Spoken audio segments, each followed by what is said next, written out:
But transport overview and UDP would be the first part of this. All right, understand transport services, multiplexing, demultiplexing, and then start with TCP and UDP at the end of this chapter. I have 4 different presentations that make up the chapter, so we'll go through them one at a time, and I'll just send those to Steve. All right, transport services. Transport services provide the logical connection between 2 endpoints. The endpoints typically are on different servers or different hosts. Okay? Not all the time. I mean, you can do it internally. We talked about it with VirtualBox, but typically different hosts.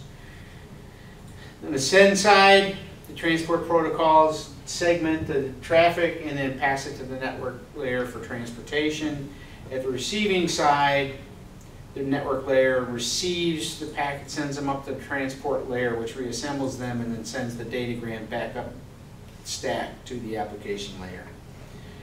Okay, and there are more than one transport protocol that are available. Typically, it's either TCP or UDP. There are other transport protocols, but these are the 2 generally common ones.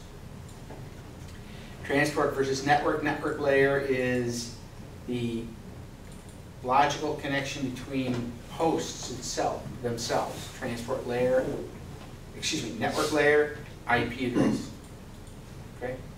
Or some other address, but network layer is the addressing.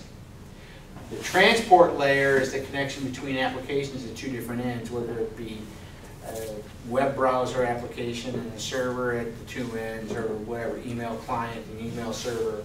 The transport layer is what's responsible for using the network layer to send and receive messages. Here's how many people have read chapter 3 in the book? In the text, they use this household analogy. That's what it is. In that box there, that's what it's referring to. The transport protocol, Ann and Bill, those are the 2 kids at each house, the 2 different houses that are responsible for gathering all the mail, giving it to the postman, and then receiving the mail from the postman and distributing it inside out. You'll see this when you read the text. All right, Internet transport layer protocols. TCP, reliable, in order, connection oriented. UDP, unreliable, unordered, but handy nonetheless. TCP, point to point, typically. UDP, point to multi-point. Remember talking about those abbreviations? P2M and P2P? Services are not available in UDP, guaranteed delivery, bandwidth guarantees.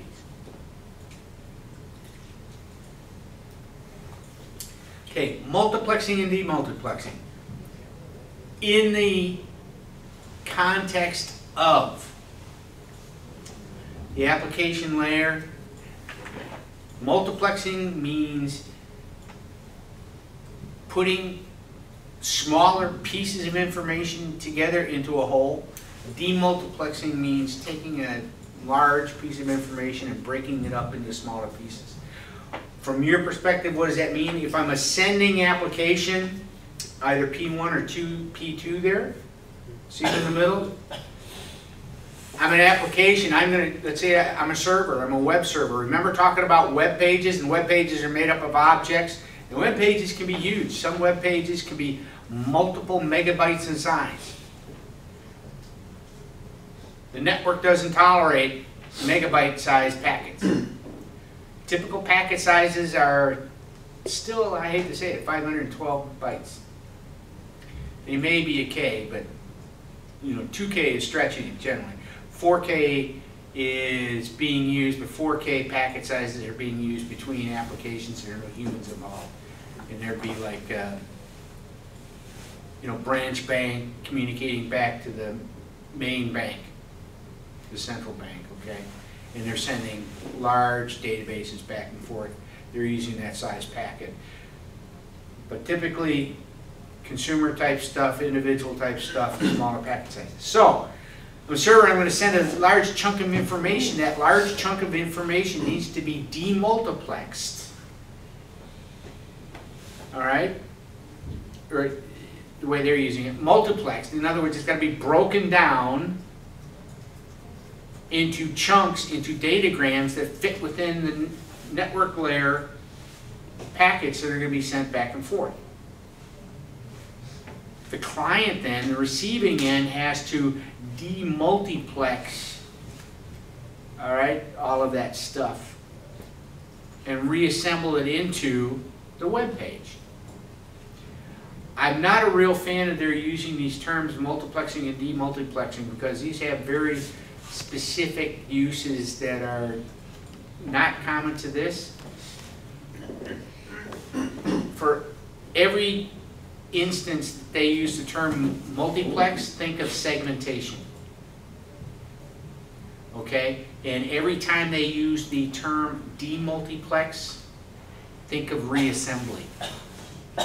Okay? So at the sending side, the large message is being segmented into smaller datagrams that fit within the architecture of the network layer. At the receiving end, they are reassembled into the original data item that was being sent. Any questions there?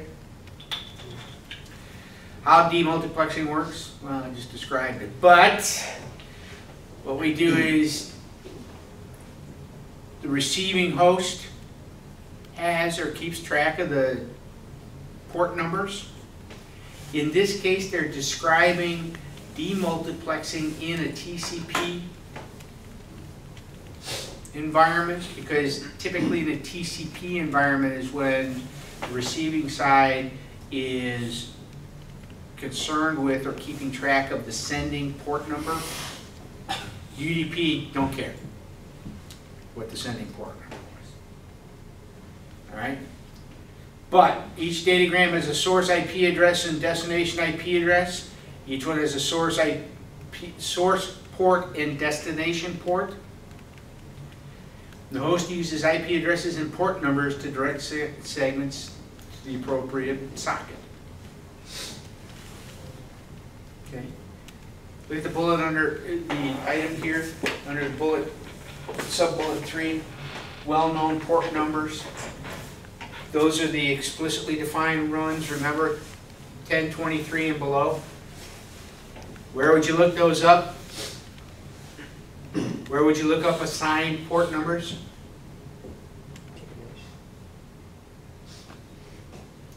Hint, RFC. RFC 1700. Memorize that number. If you do anything in networking for the rest of your lives, RFC 1700 will be the standard to which you refer more often than not. Until you start to memorize it, and by then you're an old fart like I am. Okay? So that's where you look that stuff up. Connectionless demultiplexing. So demultiplexing in a UDP environment. Okay? The application is created in the socket with the port numbers. Okay? UDP sockets are typically identified with a tuple. The destination IP address and the destination port number. When the host receives a UDP segment, it has to reassemble that in order to hand it off to the appropriate port in that host. Okay. IP datagrams with different source IP addresses and or source port numbers can be directed to the same socket. So,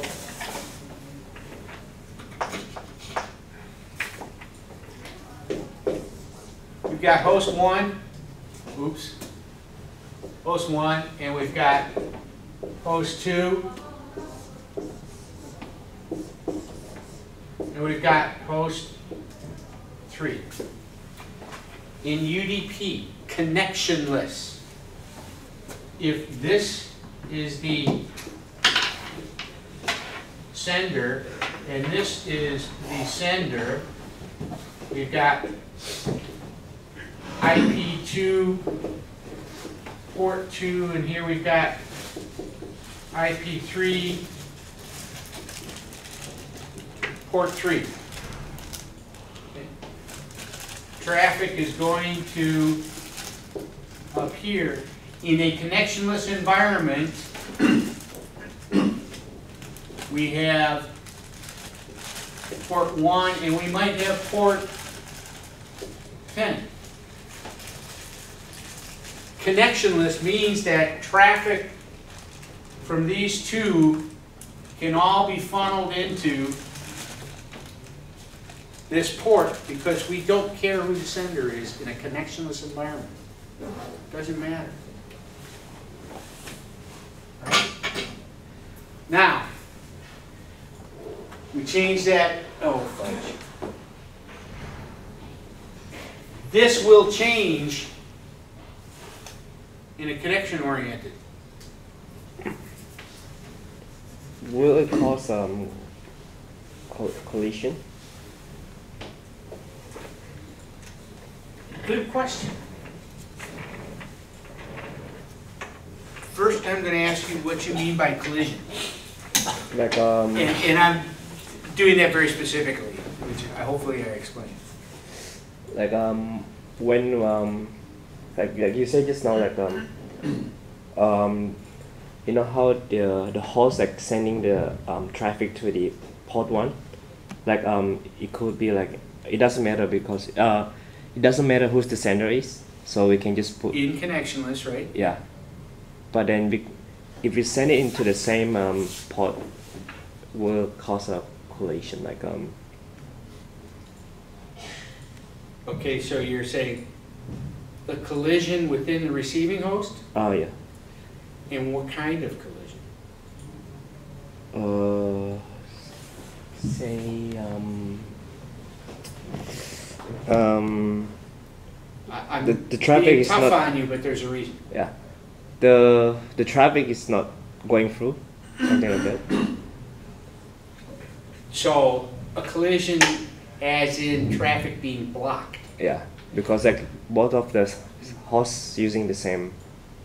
Possibly, if instead of 2 sending hosts, we had 2,000 sending hosts. Yeah, yeah. Possibly, but that's a collision at the operating system resource or queue level, right? Yes, there's almost going to guaranteed be a collision. Is the collision fatal? Is it permanent or transient? It's transient because the collision will be resolved as the operating system services that queue and removes things from the queue, right? Yeah. So, but yes, there will be a collision. Now, at the application layer, forget about the queue, up at the application layer, is there going to be a collision? Is there a problem? In this case, I mean, is there a collision because there are 2 different senders asking for the exact same thing? Or sending the exact same thing?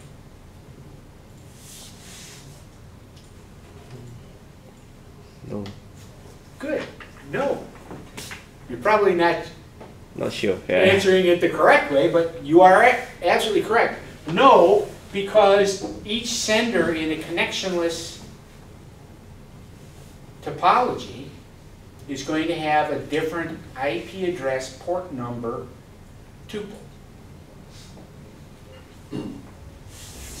Okay?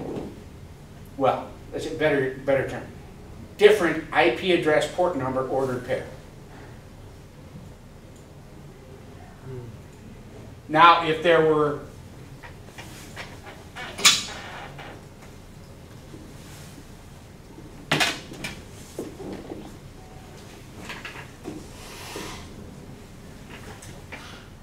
two applications in H3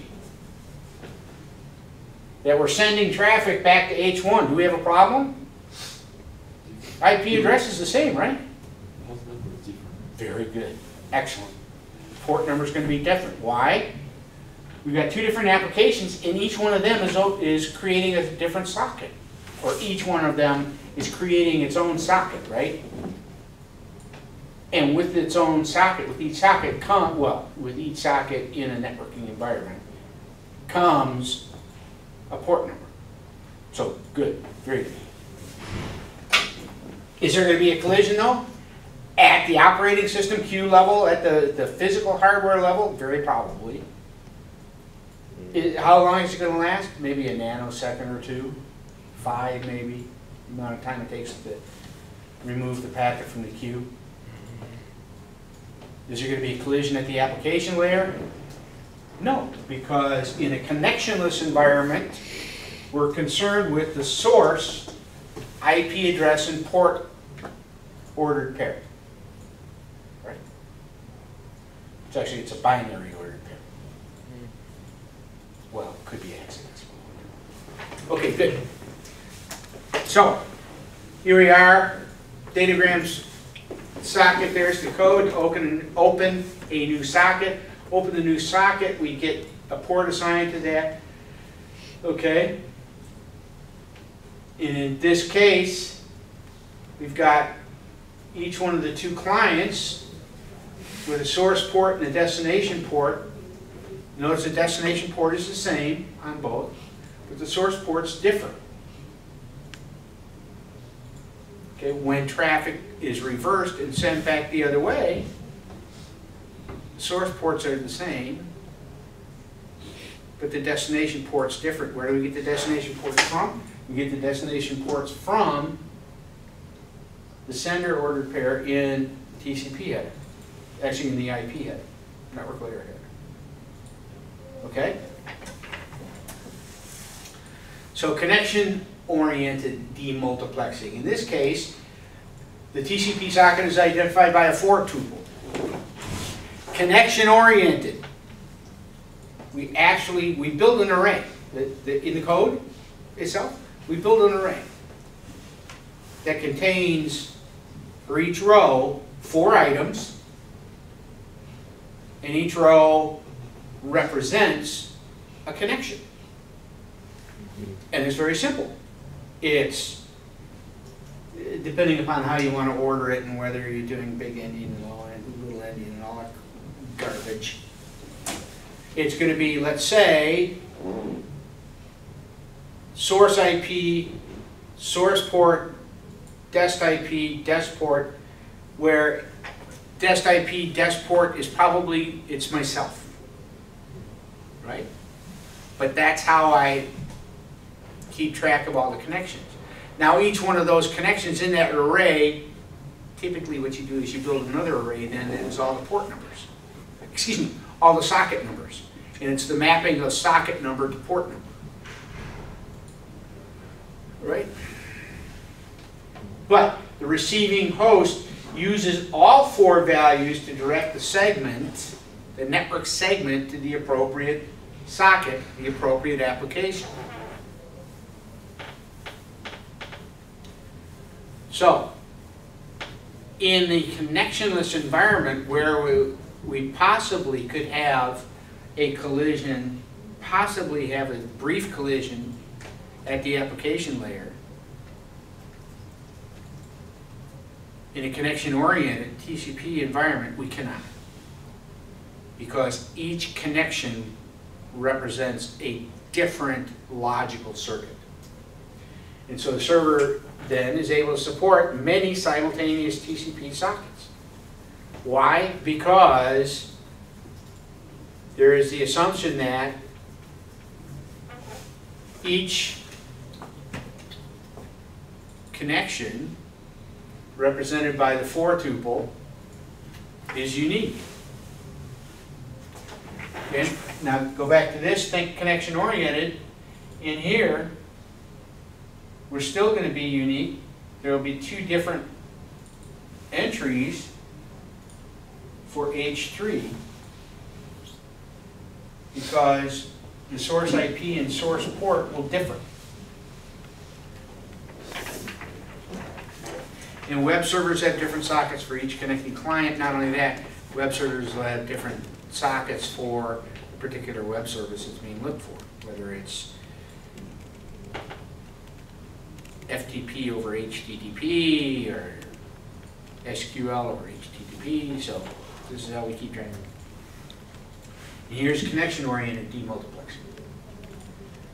All right, and we see that we've got the two coming from client IPv. Right? So we're going to have IPv and two different ports associated with IPv. No mystery there, simple stuff. Connection-oriented demultiplexing with a threaded web server. See up here we've got P4, P5, P6 are different processes that are running. In a connection-oriented demux, in a threaded web server, we may just have the one process, and then that process is just launching a separate thread for each session. Okay? Here, we're spawning a new process for each connection. Okay, until you get to a certain size, but then probably inefficient. So here, instead of opening multiple processes, which are more resource intensive, we just launch a new thread for each session that comes in. Much more resource friendly. Okay, UDP, RFC 768 and 11 something. There's a superseding one for UDP, but I don't remember what it is off the top of my head. If you wanted to find out what the superseding RFC is for UDP, for RFC 768, where would you look? RFC something? Not at RFC something. At IATF.org. IATF.org. It is your friend. IATF.org. It will be your friend forever. Because IATF handles not only networking stuff, but also application layer stuff. So, UDP, no frills, bare bones, best effort delivery. Segments can be lost. Segments can be delivered out of order. We talked about this briefly last week. UDP environment and connectionless environment, it's up to the application to not only find out if things arrived in order, but also if they arrived at all. And it's the application that's responsible for recovery. Okay? No handshaking. This goes back to the homework question. And each UDP segment is handled differently and independently than any of the others. Okay? UDP often used for streaming multimedia apps. In fact, we'll get into it much later, but UDP in conjunction with multicast IP addresses is very common for streaming multimedia apps, but only for those streaming apps where there is an authentication that's required. Why would authentication make a difference?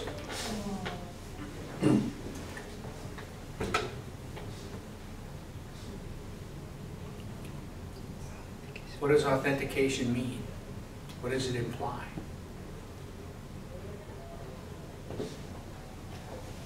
That there are trusted and untrusted connection requests. And if they're trusted connection requests, by definition, we're going to give the trusted connections better something. Better service, better access, something, right? Do we want to do that over a connectionless or over a connection-oriented topology?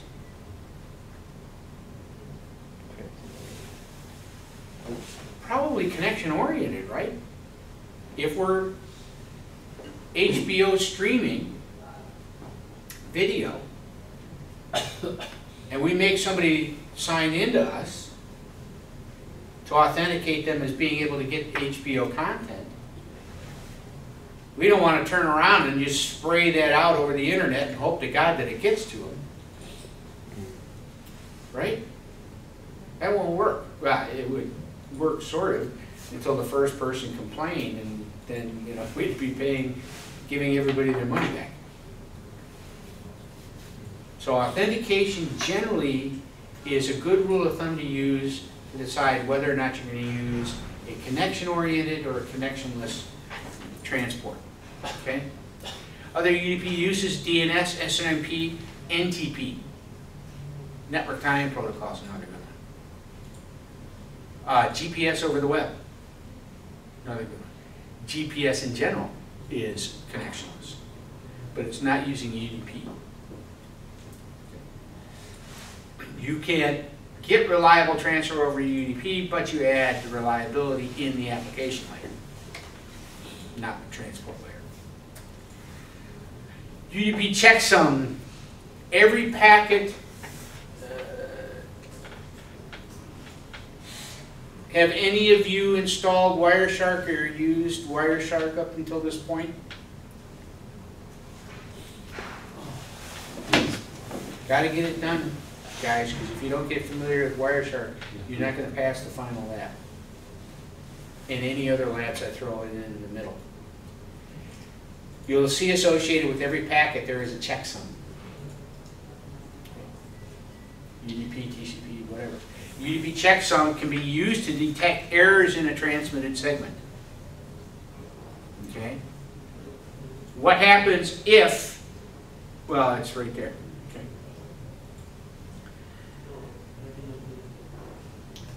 The sender generates the checksum, sticks it in the header.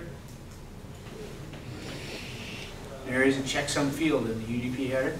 Receiver has to receive the datagram, computes its own checksum, hopefully using the same algorithm, and then compares that with the value in the header. If it matches, super. If it doesn't match, in a UDP environment, what does the application have to do?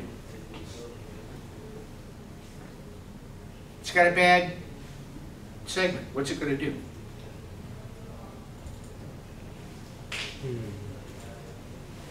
It's going to contact the network layer and say, retry.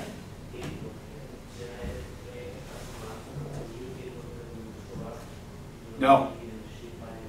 It's going to contact the other end, the sender, and say, I got garbage. Resend that. So in a connectionless environment, resiliency, recovery, all have to be implemented in the application layer. Here, check some example. We won't go into that. It's just, this is generating a checksum, and this is, I guarantee, well, with a fairly high degree of certainty, I can guarantee that none of you in this room are going to write UDP applications. So you'll never have to worry about checksums. If you have to worry about checksums, in almost every operating system environment, there is a routine or more than one routine built in to generate checksums for you. The beauty of an open source environment is, well, it's not really completely accurate, but generally the same checksum routine, same callable or linkable module is going to exist at both sending and receiving ends. So you're using two different methods to generate checksums is highly unusual. You will never...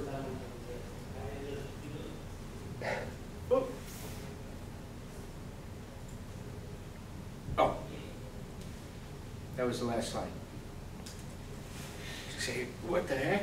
I broke the TV. Oh. I gotta run for it before Ray catches him. All right, so that's the transport layer. Any questions on the transport layer? In a connectionless environment, using UDP or a connectionless protocol as the transport, we have the ability to generate values that will let us know whether or not the data we received was correct.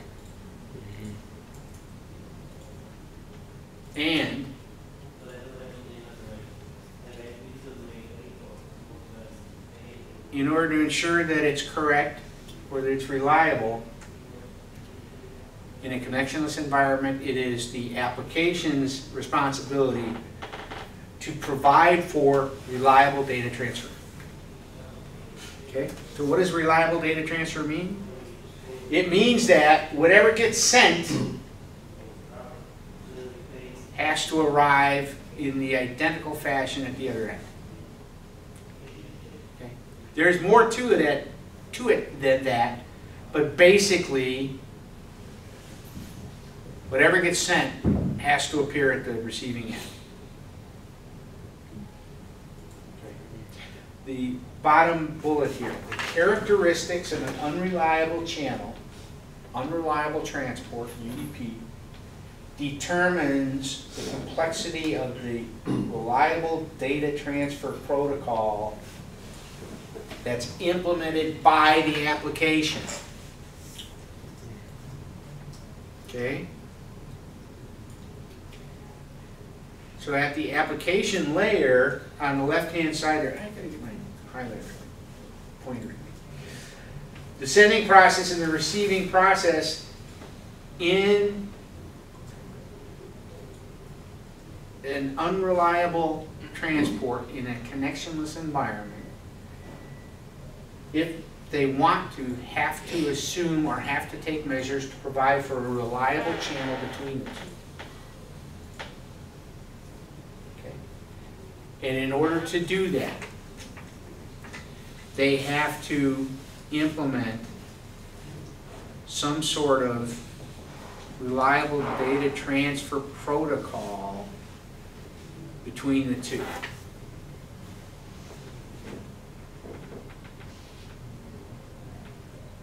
Okay? In the case of FTP, there are FTP clients that use UDP, use an unreliable or connectionless transport because it's more lightweight and it's easier and it takes less bandwidth and so is somewhat faster to transport the data. You don't want an FTP client that's going to allow for unreliable data transfer. So by now, most clients on the market have some knowledge of what an FTP server provides as far as its internal RDT, or reliable data transfer protocol. And so they write the client to implement the same logic at the client end. So from an application layer, application architecture, high level, this is what we want on the left-hand side. In order to provide that, we must implement on the right-hand side the reliable data transfer protocol at both ends. That is not a formal protocol. That protocol is defined by the application architect.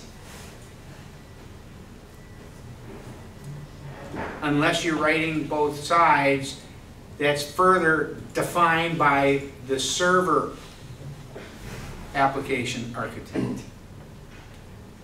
And you implement those, and then you have the ability to provide for reliability over an undependable channel.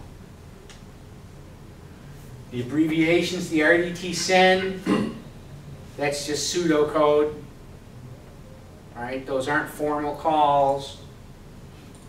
It's just the application makes a reliable data transport send call, gets into the reliability logic, which then uses the UDT or unreliable data transfer call to send the traffic. Getting started, there's just a blow up of the logic from the right hand side of the previous slide.